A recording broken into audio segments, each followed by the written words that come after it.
বলো মিষ্টি জল খাবে না টক? মিষ্টি। জাদু লাঠি একটু মিষ্টি জল বানিয়ে দেন, ছোট্ট ভাইপো খাবে। এরকম ধরো, ঠিক আছে? ধরো ধরো। হ্যাঁ, 1 2 3 তাহলে যাও।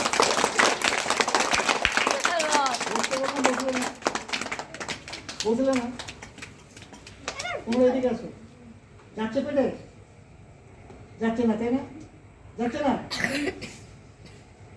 খুব চালাক আছে, বলছে যাচ্ছে না। সব খেয়ে নিয়েছে, এরকম মিষ্টি পেয়ে বলছে যাচ্ছে না। আছে নেই? জল বের করো। এই রে দামি জল, অনেক দামি জল। আচ্ছা স্যার, জল বের করবো? হ্যাঁ, বার করে দিন, সব বার করে দিন। যাও, তোমাদের এই বাথরুম করে আসো, ওখানে চলে যাও। যাবে না? চোখটা বন্ধ রাখো। তালি দাও ছোট করে। ভালো করে। কেউ কিছু মনে করবে না, ঠিক আছে? কথা শুনছি না বলে দেখো, যার জন্য তোমরা সবাই বলবে পরে। তালি দাও একটা।